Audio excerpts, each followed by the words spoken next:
All right, welcome to day 4. Yawn. Did you get a good night's sleep last night? If not, then today's lesson won't work.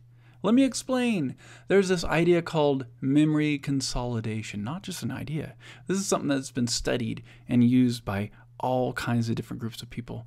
It's this idea of memory consolidation. One of the things that we will do in this book is test what we just learned the day before, or perhaps the week before. Why, you ask? Well, the simple answer really is it helps you remember what you've learned. Here's the scientific answer, though. Cognitive psychology research shows that our minds retain more if we sleep after learning something. During sleep, our brains enhance the memories that we have formed during the day. Sleep is necessary to consolidate a memory. It helps you remember it, basically, so that it can be recalled in the future. This is memory consolidation. In other words, sleeping between practice helps you remember things that you've learned. Once our new memories undergo the process of memory consolidation, they become part of our long-term memory. These consolidated memories are then thought of as stable memories. I can draw everything now. Basically, that's why it's really good to really use your brain as hard as you can to try to learn something, then sleep, and then try to do it again the next day. That's when your brain is the most effective at remembering things, okay?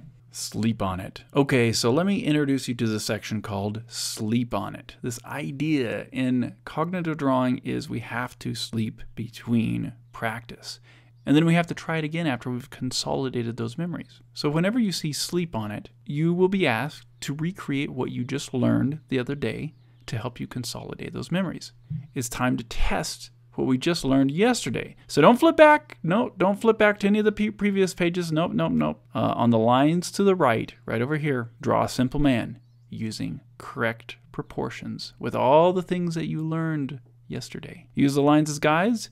I'll let you figure out where to draw the head and where to draw the feet. I'm curious to see just how much you have remembered. And just a little warning, it's kind of a trick panel. Make sure to count the lines. Make sure you remember how many heads tall. All right, once you finish the page, feel free to look back at yesterday's pages and compare your results with Da Vinci. No pressure. You're just comparing it to one of the great masters. I'm not going to do this exercise with you. I will do the next part, though. So pause the video right now, do this exercise, and then you join me again for the next part. Now we're going to focus on the face for the next couple days, but I just want to let you guys know if you're not interested in the kind of beginner lessons for the face and facial features, because we don't dive into the face like really intense in this book. We're more about the figure drawing and stuff like that. So if you want to skip the face section, which I consider a little bit more beginner type stuff, then go ahead and go to day 8. And you're more than welcome to skip this. Day 4 through 7 is all focusing on the face. There are so many styles of eyes to draw. Teaching you to draw just one style does not teach you to draw all styles. But here's an example to help you learn the basics. What I am asking you to do, and what I think is really helpful when doing tutorials, is recreating the tutorial. So you're not just doing the tutorial on a piece of paper, you're actually recreating each step of the tutorial so that, in essence, you can teach this to somebody else. Teaching someone else how to do what you've just learned is the real test. And so that's why I like you guys to actually recreate the tutorials instead of just following a tutorial. So with that, let's start with this first panel. So with this eyeball, we're going to first start with the crosshairs. Okay, so just draw some crosshairs as if this was a round ball. Right? So you can go over that a little bit if you want, if you can't quite get it right. It's always hard to get those nice curved lines looking just right. So we have our crosshairs. That's exactly the direction our eyeball is going to look. So this is where our iris is, our pupil and iris. Our pupil's right here. You can shade it in if you want. Iris around it. Boom. So you already kind of have a sense of the eyeball, like a pool ball, and you have an eye painted on it. That's kind of what it would look like, minus the crosshairs. So now, I guess we could actually draw the circle around there too. You don't need to because we've already drawn the circle for you. We're going to imitate that same thing crosshairs.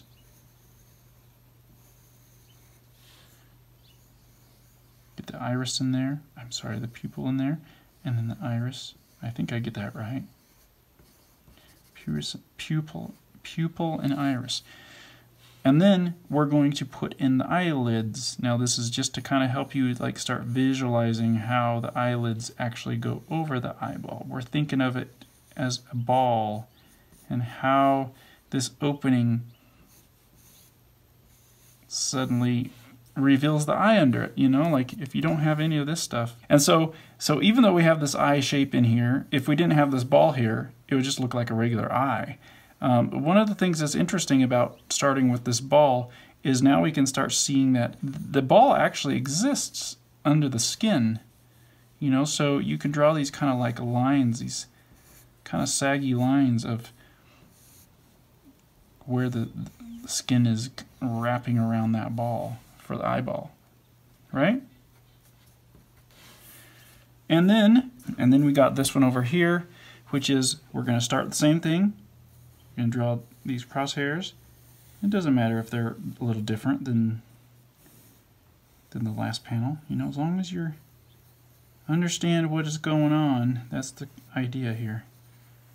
See, my lines are getting a little shaky. I must have had a little too much coffee this morning.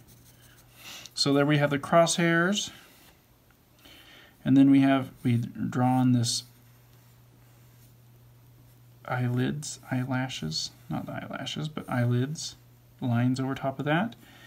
We've kind of drawn in the places where the skin sinks into the face at the bottom of the ball. We can even draw some little eyelashes on here too, like we have in our example. Let's get that a little thicker.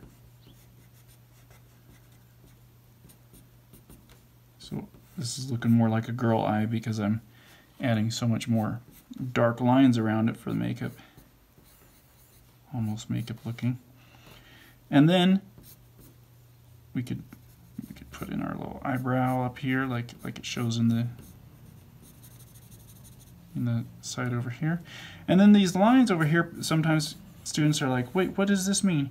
And it's kind of just trying to get you guys to visualize it in 3D space. So if we were to follow this shape of this eyeball, this line would come back out, right? And it would come back out like this. And so it's just trying to get you to think about that shape. What is that shape? Almost like if it's built out of a 3D mesh. What is that shape? You know? So that's the goal with this, is just to think in 3D.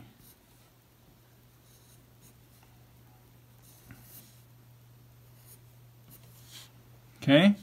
So it's just helping you understand, like, this ball isn't just meaningless anymore. We're still using that shape of that ball with everything. You know, if you wanted to put shading in here. Okay, I'm getting ahead of myself because that's this one. So let's do it again. One more. Crosshairs, pupil, iris, eyelids,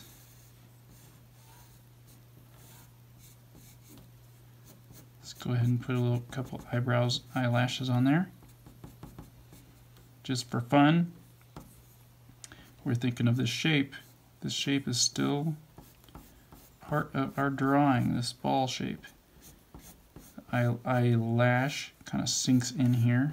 Not the eyelash, I'm sorry, the eyelid kind of sinks into the face there.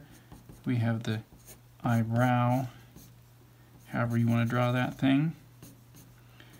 And then, you know, now that we have this kind of three-dimensional shape that we're thinking about, now it's kind of easy to just go in here and start shading parts. And then we can go and add those effects into the eye that we see there to kind of get it a little bit more realistic. The little light shine, some of the detail of the iris. Get the rest of that shading in there a little bit. You can get some wrinkles in the eye. You could even sink that in even further now. Kind of like in the reference example. You know, because now that we've kind of thought through all those shapes, it's suddenly not that difficult to make that eyeball look pretty realistic. You know, and you can have fun with it. You can mess around with it and get different shapes if you want. Let's darken this up because I've kind of drawn over it so much. And then I said, you know, you can erase some of the construction lines if you want after you've drawn this eye. So go ahead and kind of clean up some of the lines you don't need anymore.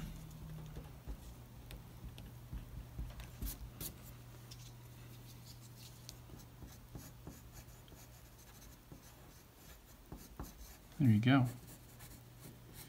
So my plan is to make another book that is just all about faces and eyes and expressions, and for both male and female. And I think that will be a big help for people who want to really keep learning more about eyes. But this is a good beginner tutorial in my opinion. At least it gives you the idea of the basics. It helps you realize that you're playing with the whole eyeball, not just the what you see between the lids. There we go. So that is that. You can keep going more if you want. If you want to make it even more successful, but we have successfully drawn an eyeball. Go ahead and make a tutorial just like this, and then see if you can teach this to your parents, to your friends, to your kids, whoever is in your life. See if you can teach them this tutorial, and that will be the real lesson. You will really see if you've understood this lesson in this tutorial. The best way to know that you've mastered something is if you can teach it to someone else.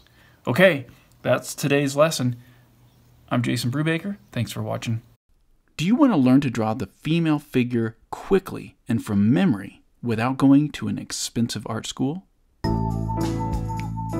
Hi, I'm artist Jason Brubaker, and Cognitive Drawing is a Learn to Draw workbook unlike anything you've ever seen. This workbook solved a difficult problem. How can artists learn to draw anything quickly without spending a fortune? I've spent 3 years developing this workbook to accomplish that goal, and I'm excited to finally share it with all of you.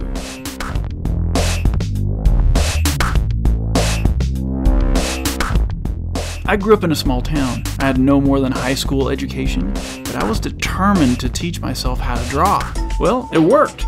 And at the age of 21, I was represented by a top storyboarding agency in Hollywood as their fastest artist.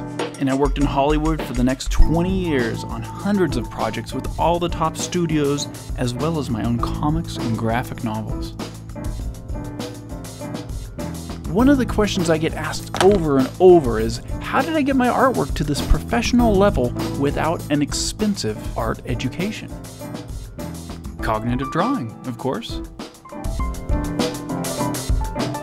Although I wasn't aware of it at the time, when I was a kid, I accidentally discovered this method that I would later learn is called the testing effect. Studies have shown that the testing effect is one of the most efficient ways your brain retains new long-term information, and this book was developed using these same scientific principles.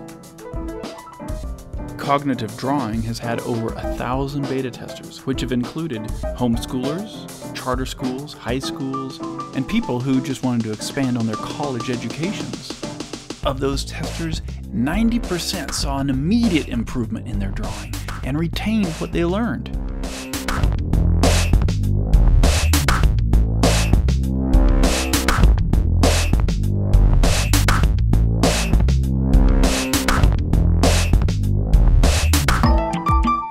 Over the course of 90 days, I'll be teaching you the techniques that made me the artist that I am.